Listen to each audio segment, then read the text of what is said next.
नमस्कार साथियों, तो मौजूद हुए हैं आपके सामने हिमाचल प्रदेश की दिन भर की ताज़ा खबरों के साथ। तो इससे पहले खबरों के सिलसिले को शुरू करें, आपसे निवेदन है चैनल को आप जरूर सब्सक्राइब कर लें। तो पेश हैं दिन भर के मुख्य समाचार।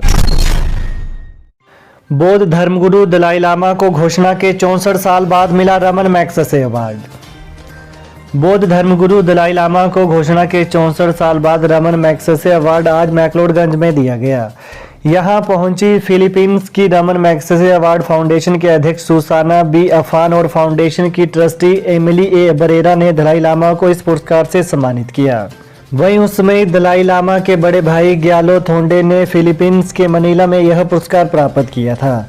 दलाई लामा को दिया जाने वाला यह पहला अंतर्राष्ट्रीय पुरस्कार था। यह पुरस्कार दलाई लामा को तिब्बती समुदाय के लिए संघर्ष करने और तिब्बती संस्कृति की प्रेरणा दिलाने के लिए दिया गया था। पुरस्कार की घोषणा के 64 साल बाद आज फाउंडेशन के सदस्यों ने मैक्लोडगंज में बौद्ध धर्मगुरु को यह पुरस्कार वास्तविक रूप से प्रदान किया। राज्यपाल शिव प्रताप शुक्ल बोले, पीएम ने मुझसे कहा था हिमाचली की पवित्रता को बनाए रखना। राज्यपाल शिव प्रताप शुक्ल ने युवाओं से आह्वान किया कि वे देवभूमि हिमाचल की पवित्रता को बनाए रखें और नशे से दूर रहें। युवा प्रतिज्ञा लें कि न नशा करेंगे और न करने देंगे। राज्यपाल आज नौणी विश्वविद्यालय में छात्रों, प्राध्यापकों और कर्मचारियों को संबोधित कर रहे थे। बता दें, उन्होंने कहा कि हिमाचल के राज्यपाल के पद पर नियुक्त होने के बाद जब वो प्रधानमंत्री मोदी से मिलने गए तो उन्हें एक ही बात मुझसे कही कि हिमाचल देवभूमि है। उन्होंने कहा कि ऐसे में यदि हिमाचल की पवित्रता बनानी है तो नशे को यहाँ से दूर करना होगा। पेपर लीक मामला, मुख्य आरोपी उमा की भांजी और दलाल की पत्नी 4 दिन की पुलिस रिमांड पर। पोस्को 939 JOIT पेपर लीक मामले में गिरफ्तार मुख्य आरोपी उमा आजाद की भांजी ममता उर्फ सोनिया और दलाल सोहन सिंह की धर्मपत्नी शैलजा को SIT ने आज हमीरपुर न्यायालय में पेश किया, जहां से दोनों को 4 दिन की पुलिस रिमांड पर भेज दिया गया है। आज शाम को SIT ने इन दोनों महिला अभ्यर्थियों को गिरफ्तार किया था।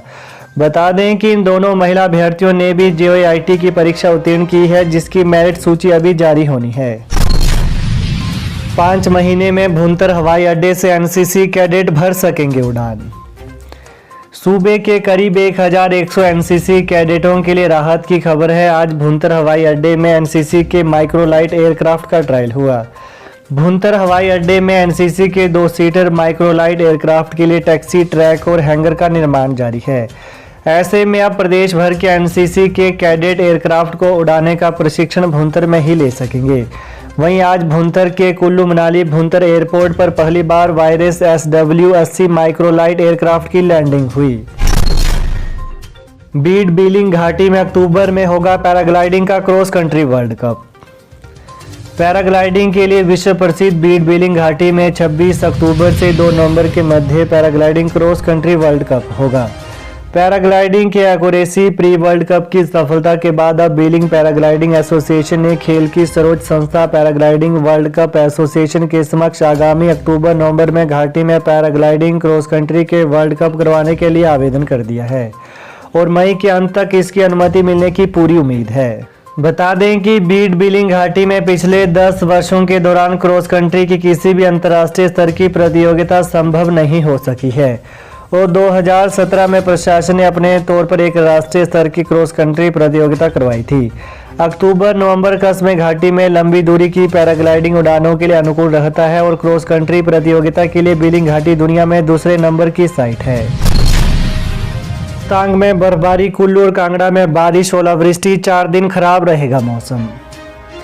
मौसम विभाग के अलर्ट के बीच हिमाचल प्रदेश के कई भागों में बारिश, ओलावृष्टि हुई है। वहीं चोटियों पर ताज़ा बर्फबारी दर्ज की गई है।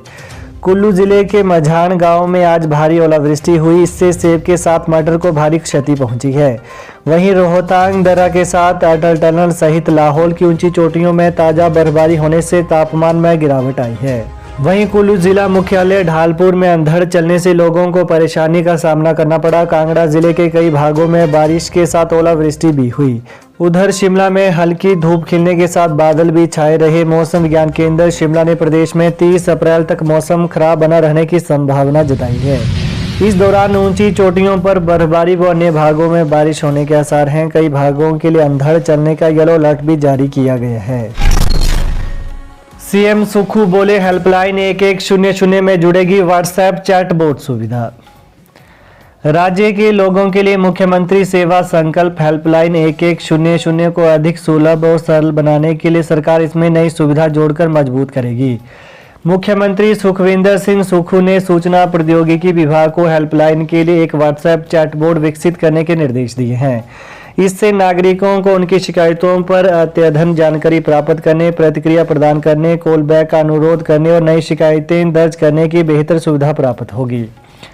बता दें कि शिकायत संबंधी सुविधाओं के अलावा व्हाट्सएप चैटबॉट विभिन्न सरकारी योजनाओं के बारे में हिंदी और अंग्रेजी दोनों भाषाओं में जानकारी भी प्रदान करेगा।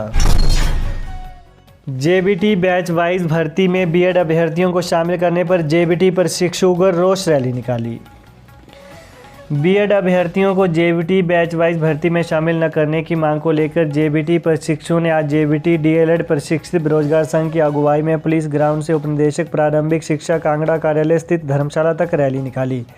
रैली के बाद संघ के सदस्यों ने उपनिदेशक प्रारंभिक शिक्षा के माध्यम से प्रदेश सरकार को ज्ञापन प्रेषित किया। ज्ञापन में चेतावनी दी गई है कि यदि उनकी मांग को नहीं माना जाता है तो शिमला में आमरण अनशन करेंगे तथा अपनी डिग्री डिप्लोमा सरकार को सौंपेंगे। वहीं ज्ञापन में कहा गया है कि जेबीटी बैच वाइज भर्ती में एक व्यक्ति की न्यूनतम योग्यता को लेकर निदेशक ने जो स्पष्टीकरण मांगा है उसमें निदेशक ने एनसीटी की 13 अक्टूबर 2021 और 28 जून 2018 की अधिसूचनाओं का वर्णन किया है, जो अभी उच्चतम न्यायालय में विचाराधीन है। शिक्षा बोर्ड द्वारा जारी अधिसूचना को उच्च न्यायालय के फैसले तक स्थगित किया जाए। वहीं जेबीटी भर्ती में बीएड डिग्री धारकों को पात्रता न दी जाए। सीएम सुक्खू बोले जलाशयों में तैरेंगे, सौर ऊर्जा संयंत्र तलाशेंगे संभावनाएं। ओआईएल कंपनी की ओर से राज्य के विभिन्न जलाशयों में फ्लोटिंग यानी तैरते सोलर पावर प्लांट स्थापित करने और ग्राउंड माउंटेड सौर ऊर्जा परियोजनाएं स्थापित करने की संभावनाएं तलाशी जाएंगी। यह जानकारी देते हुए मुख्यमंत्री सुखविंदर सिंह सुक्खू ने आज कहा कि ओआईएल पायलट आधार पर ग्रीन हाइड्रोजन और ग्रीन अमोनिया के उत्पादन के लिए भी एक संयंत्र स्थापित किया जा सकता है।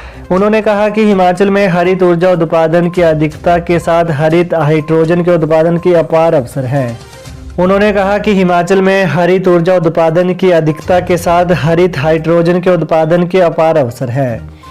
वहीं उन्होंने कंपनी के अधिकारियों को अगले सप्ताह विशेषज्ञों की एक टीम भेजकर इन परियोजनाओं को लागू करने के लिए स्थलों का निरीक्षण करने को कहा। वहीं मुख्यमंत्री सुखविंदर सिंह सुक्खू की उपस्थिति में आज शिमला में राज्य में नवीन एवं नवीकरणीय ऊर्जा स्रोतों यानी एनआरईएस के दोहन और विकास में सहयोग की रूपरेखा स्थापित करने के लिए प्रदेश सरकार और ऑयल इंडिया लिमिटेड यानी ओआईएल के बीच एक समझौता ज्ञापन यानी एमओयू पर हस्ताक्षर किए गए। तो ये हैं आज दिन भर के मुख्य समाचार। तो प्रदेश की ताज़ा खबरों को पाने के लिए चैनल को आप जरूर सब्सक्राइब कर लें। धन्यवाद।